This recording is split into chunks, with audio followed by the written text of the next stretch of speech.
Alright, this is SSL Family Dad with Simple Suburban Living, and today we're going to be talking about grow beds, and we're going to be moving ours to a different location here. So stay tuned to find out what we're doing.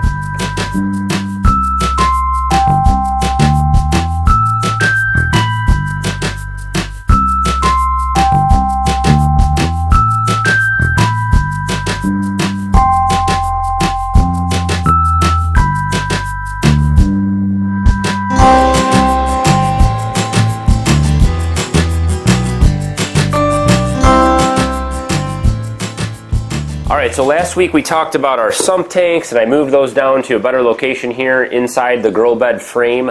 I've had a lot of questions about the grow beds and the framing and plans and all that kind of stuff. I don't have plans for this. It's a very simple 2x4 structure that holds the grow beds here. And so I'll take some measurements and share some of that stuff with you in the description, as well as just kind of give you some video of what I have here. I'm also going to be moving this to a different location. So I wanted to give myself some more room down at the far end there for my fish tanks, which I'm going to be replacing with a new solution.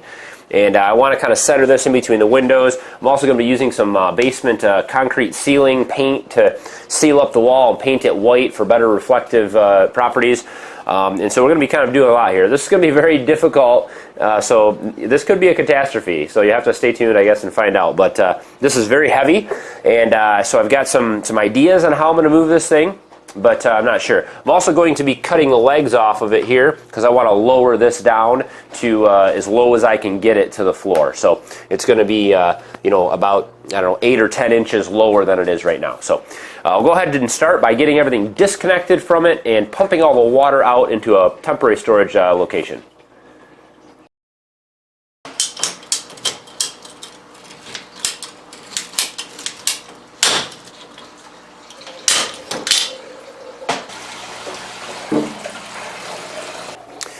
Okay, so like I talked about before, each one of the grow beds is made up of a half of a 55-gallon drum. I've got two different types of cuts here. I'll link to the video where I cut the barrels down at the bottom here that shows how to really cut them the right way so that you can use these bungs here if you need to.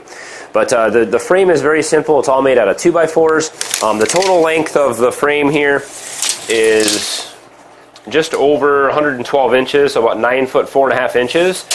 And so I used 10-foot 2x4s to run long ways, and then I just used some scrap 8-foots that I had to make the legs.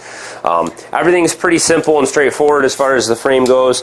From front to back, from the front edge of the 2x4 to the back edge is about 34 3/4 inches.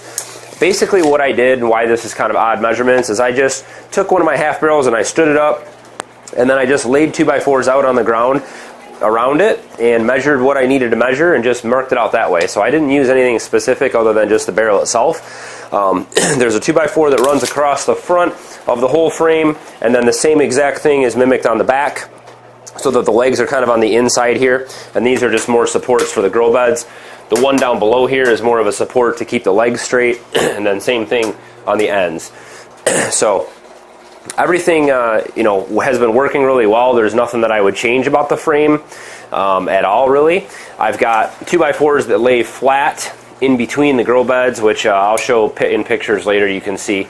But 2x4 runs from this leg right here all the way to the back leg, flat like that, and then the grow beds screw into that on each side. So that just helps secure everything in place. But this system has been working perfectly, so I wouldn't change a thing about it.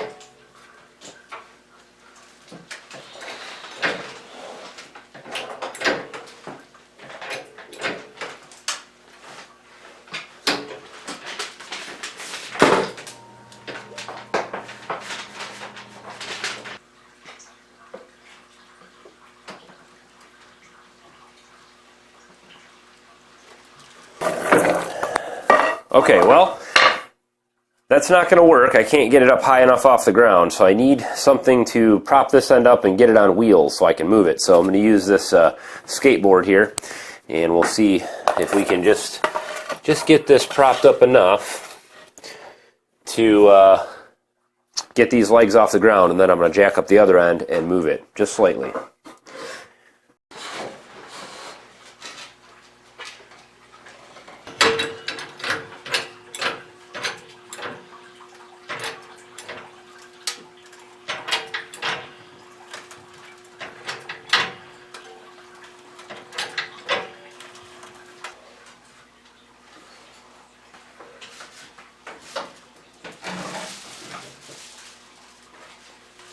Almost forgot, I have a pipe to cut here before I can move everything else.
Alright, well, I haven't seen what this looks like back here in a while. Ugh, dirty. Looks like we have enough space to do some painting though.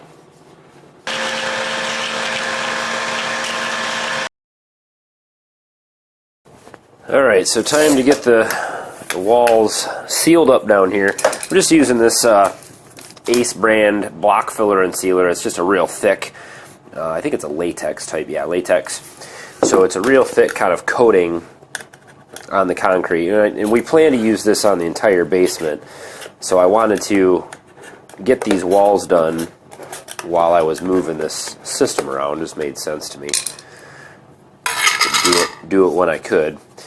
But one of the most common questions I get from people is, you know, do you have a lot of problems with humidity in your basement with all the water down here? And I really don't.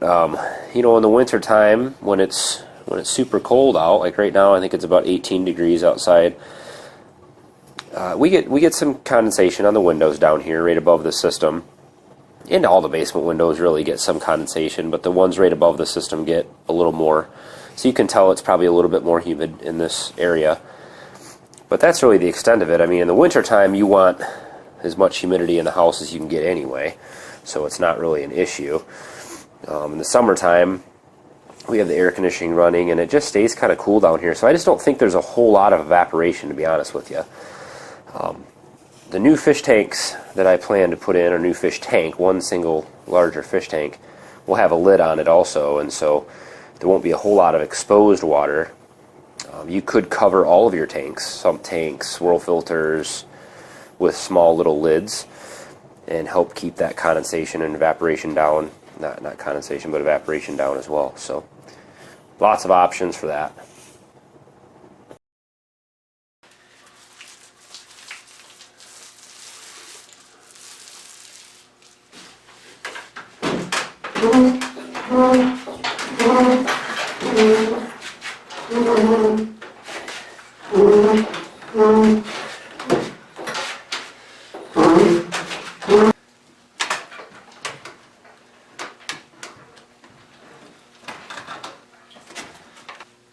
Okay, so I've got the whole system here jacked up off the ground with this kind of fulcrum here stacked up on these 4x4s. So that gets this whole system kind of on a slant. All the legs are off the ground except for the last two down there. I'm going to cut all these legs and then just kind of work this thing down a little bit by a little bit here until I get to the bottom. And I'm not sure how I'm going to get the 2x4s out from underneath it once I'm done, but we'll figure that out when we get there. So I'm going to start cutting these off. I'm using a Sawzall to cut them. We'll see how this works.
All right, well, that pretty much wraps it up for this video. I've got all the main objectives accomplished here. I wanted to get this grow bed, the whole grow bed system moved and shorten the legs a little bit, and I've definitely taken care of that. I've got my water siphoning back into the sump tanks here out of the barrel from earlier, and that's going to take some time because I just have this tiny little air hose I'm using. All my hoses are frozen outside in the yard, so we'll let this go for a few hours and hopefully get the water cycling back in here so my plants don't die.